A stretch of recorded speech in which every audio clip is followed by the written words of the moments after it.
Welcome everyone. So in this lecture we will talk about the respiration in plants, in aquatic animals and the other animals means the terrestrial animals. ठीक है. So first is respiration in plants.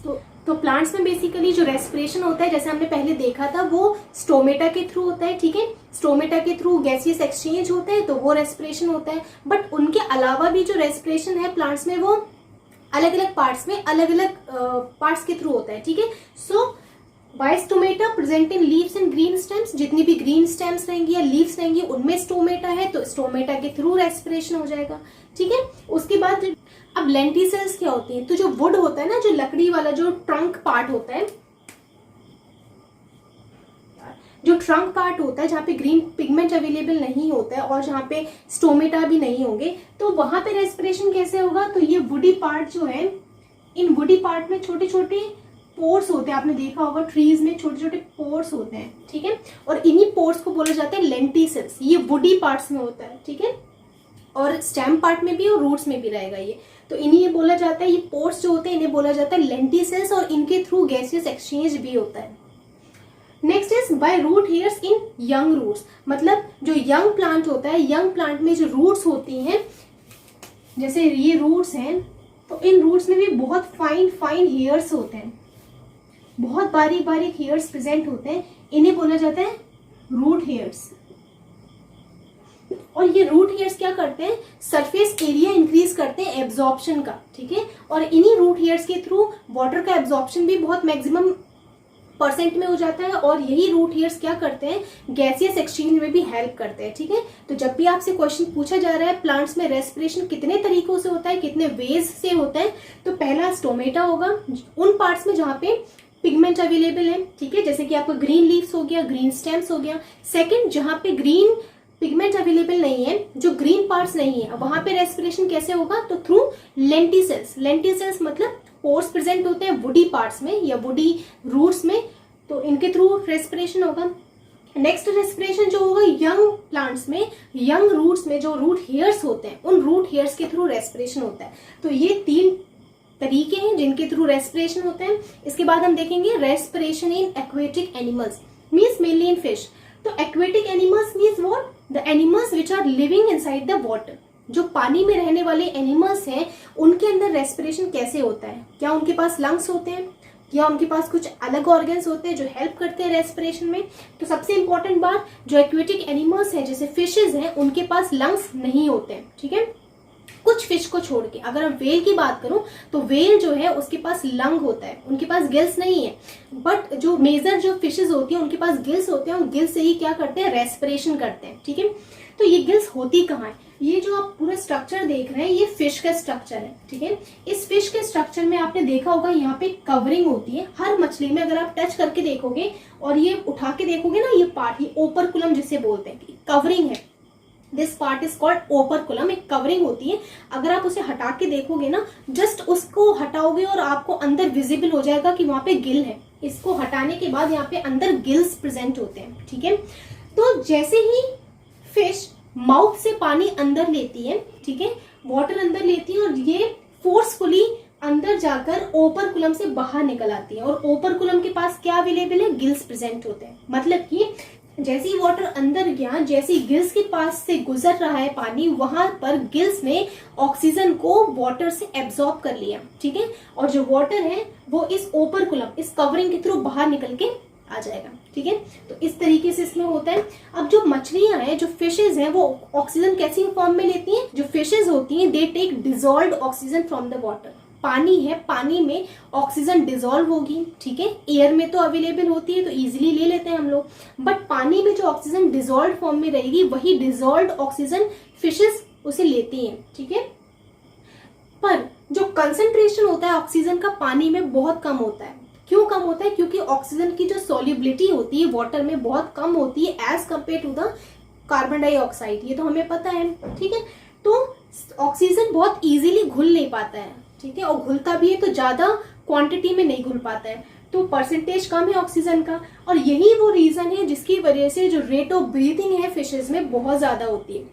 Rate of breathing मतलब जो continuously जब सांस लेते हैं ना, जैसे हमारी 16 to 18 टाइम्स पर मिनट जो हम सांस ब्रीदिंग है हमारी breathing rate that is 16 to 18 humans में। ऐसी फिशेज जो होती हैं, फिशेज में ब्रीदिंग जो रेट होता है बहुत जल्दी जल्दी होता है। मतलब ब्रीदिंग जो रेट है 1 मिनट में मछलियां बार बार बहुत जल्दी जल्दी क्या करती हैं, ब्रीथ करती हैं। क्यों ब्रीथ करती हैं फास्ट? क्योंकि जितनी जल्दी जल्दी वो ब्रीथ करेंगी तो उतने ज्यादा अमाउंट में वो वाटर से ऑक्सीजन को क्या कर पाएगी, एब्जॉर्ब कर पाएगी। क्योंकि उन्हें पता है कि एक बार में जब वाटर आ रहा है उनके पास तो उस वाटर में जो ऑक्सीजन डिजोल्व फॉर्म में जो है उसका परसेंटेज ऑलरेडी कम है due to the less solubility of oxygen. तो अब उन्हें चाहिए ज्यादा ऑक्सीजन, ठीक है। So as to get more oxygen from the water they do very fast breathing, ठीक है। ये क्वेश्चन नॉर्मली हमेशा पूछा जाता है कि एक्वेटिक एनिमल्स जो है उनकी ब्रीदिंग रेट ज्यादा क्यों होता है, ठीक है। तो इसका आंसर सिंपल यही रहेगा, जो ऑक्सीजन होती है वाटर में कम डिजोल्व होती है, ठीक है। तो ऑक्सीजन ज्यादा अमाउंट में बॉडी में जाए इसलिए वो जल्दी जल्दी ब्रीदिंग करती है, ठीक है। तो ब्रीदिंग रेट उनमें ज्यादा होता है as compare to the terrestrial animals. तो ये आपको समझ में आ गया, ये ओपरकुलम है, ओपरकुलम के अंदर गिल्स प्रेजेंट होते हैं। नेक्स्ट है अदर एनिमल्स, मतलब एक्वेटिक की बात हो गई। ह्यूमंस का हमें पता है लंग्स होते हैं, बट इनके अलावा भी हमें पता है कि डिफरेंट वैरायटीज हैं एनिमल्स की। इनके भी अलावा बहुत सारे टाइप के एनिमल्स हैं हमारे अर्थ सरफेस पे, ठीक है। उनमें हम देखते हैं कि रेस्पिरेशन कैसे होता है, ठीक है। क्या उनमें भी लंग्स होते हैं या फिर कोई अदर मैकेनिज्म है? तो first is amoeba, paramecium and hydra. We know these are unicellular organisms, बहुत सिंगल सेल्ड ऑर्गेनिज्म है। बॉडी बहुत ही छोटी है इनकी, तो इनके पास गिल्स एंड लंग्स तो होंगे नहीं क्योंकि वो तो एडवांस्ड है, वो मल्टी सेल्युलर बॉडी में अवेलेबल होंगे। तो ये कैसे रेस्पिरेशन करेंगे? They will do the respiration through the plasma membrane. इनकी जो सेल है, सेल की जो मेम्ब्रेन है ना, ये पीएम जिसे मैं बोल रही हूँ, पीएम इज प्लाज्मा मेम्ब्रेन। इस प्लाज्मा मेम्ब्रेन के थ्रू इजीली गैसेस बाहर से अंदर आ जाएगी और अंदर से बाहर चली जाएगी। क्यों? क्योंकि जो प्लाज्मा मेम्ब्रेन है दिस इज सिलेक्टिवली परमिएबल, ठीक है। ये बहुत पतली भी होती है, परमिएबल भी होती है, गैसेस इजीली अंदर बाहर जा सकती हैं। ये मोटी नहीं होती, वेरी थिन, बहुत पतली होती है, ठीक है। तो ये बहुत सिंपल टाइप से हो जाता है, डिफ्यूजन से हो जाता है। अगर आपसे पूछा जाए कि क्या मैकेनिज्म है, तो यूनिसेल्युलर ऑर्गेनिज्म में डिफ्यूजन प्रोसेस से रेस्पिरेशन कंप्लीट हो जाता है bye plasma membrane. Why? Because plasma membrane is very thin and it is selectively permeable. Next is in insects, or if I talk about arthropoda, हमें पता है arthropods क्या होते हैं। आर्थ्रोपोड्स मतलब कि जितने भी एनिमल जिनके पास ज्वाइंटेड लेग्स हैं, ठीक है, जिसमें मोस्टली इंसेक्ट्स रखे जाते हैं, इंसेक्ट आते हैं। तो उन इंसेक्ट्स में रेस्पिरेशन कैसे होता है? वो भी बहुत छोटे होते हैं। तो जैसे ग्रास होपर, जिसे हम टिड्डा बोलते हैं, हाउस फ्लाई, मक्खियां जो होती हैं, उसके बाद जो मॉस्किटो है, मच्छर जो होते हैं, इनमें क्या होता है, मैं इसे रब कर रही हूँ थोड़ा।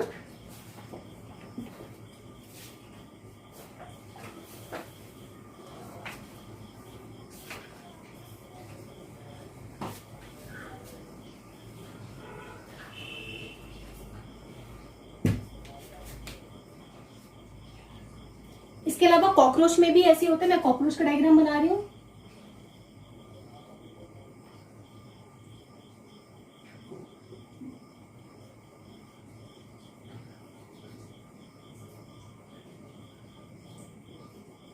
बहुत ज्यादा परफेक्ट डायग्राम नहीं है, बट फिर भी आपको समझ में आ जाएगा कि ये कुछ ना कुछ इंसेक्ट है, ठीक है। अब इनमें क्या होता है, इनकी बॉडी पे छोटे छोटे होल अवेलेबल होते हैं, ऐसे छोटे होल्स रहेंगे,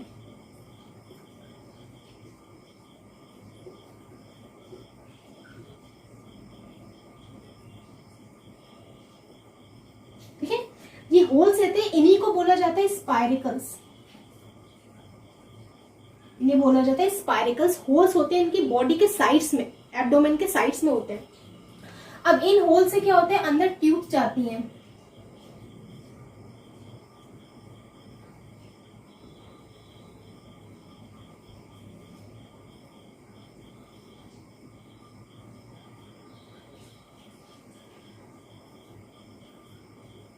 ठीक है, लाइक दिस। तो ये जो ट्यूब्स हैं, ठीक है, ये ट्यूब्स जो होती हैं जिन्हें हम ट्रैकियल सिस्टम बोलते हैं, इन ट्यूब्स को क्या बोलते हैं, ट्रैकिया, ट्रैकियल ट्यूब्स, ठीक है। तो ये जो पोर है, जो होल है, दैट इज स्पायरिकल, और इन होल्स को आगे एक्सटेंड करती हुई ट्यूब्स रहेंगी, उन ट्यूब्स को बोलते हैं ट्रैकियल ट्यूब। और ट्रैकिया, ये बहुत सारी जो ट्यूब्स का जो पूरा बंच है, जो पूरा नेटवर्क है, इसे बोलते हैं ट्रैकियल सिस्टम। तो इनके थ्रू, ये होल्स के थ्रू गैसेस अंदर आती हैं और पूरी बॉडी में सर्कुलेट हो जाती हैं। तो इसी तरीके से इसमें क्या होता है, रेस्पिरेशन होता है सभी इंसेक्ट्स में, जितने भी ये इंसेक्ट्स मैंने यहाँ पे लिखे हैं। तो किन से होता है, by the tracheal system with the help of spiracles.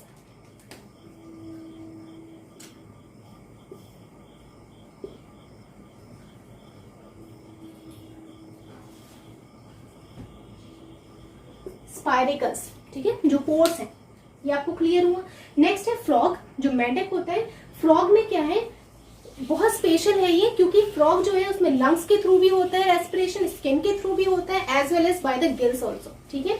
आपने देखा होगा जो लंग्स की ऐसी कैरेक्टरिस्टिक है कि वो पानी में जाके भी रह लेता है, ठीक है। तो ये उसका एडेप्टिव फीचर है। एडेप्टिव फीचर क्यों है, क्योंकि जो फ्रॉग का जो बेबी टेडपोल होता है, जो बच्चा होता है मेंढक वाला, वो उसमें क्या होता है कि बचपन से ही उनमें गिल्स होते हैं, ठीक है।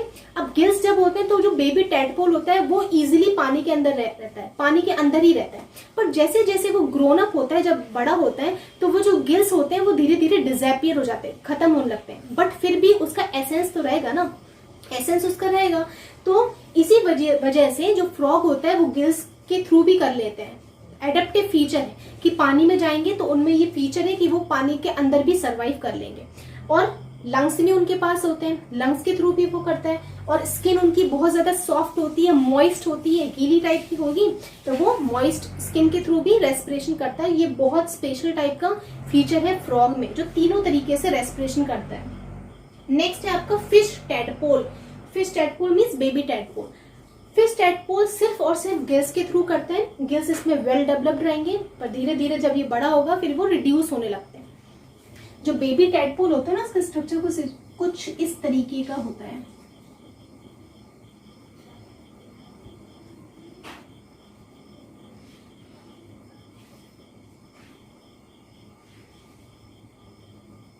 ठीक है, तो ये टेडपोल है, ये गिल्स आपको दिख रहे हैं, इस तरीके से रेस्पिरेशन कर लेते हैं।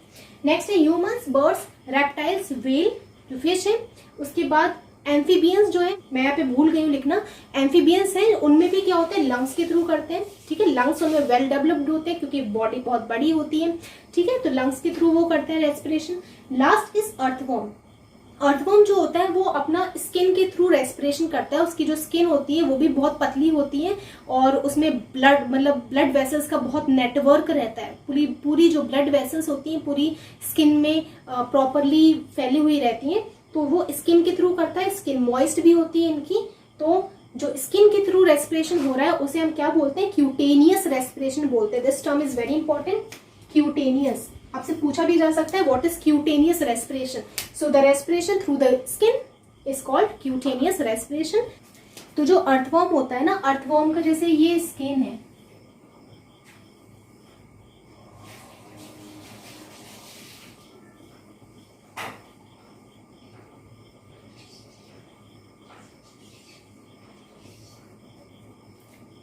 तो जो स्किन होती है, स्किन के ऊपर एक और लेयर होती है, उसे हम बोलते हैं क्यूटिकल।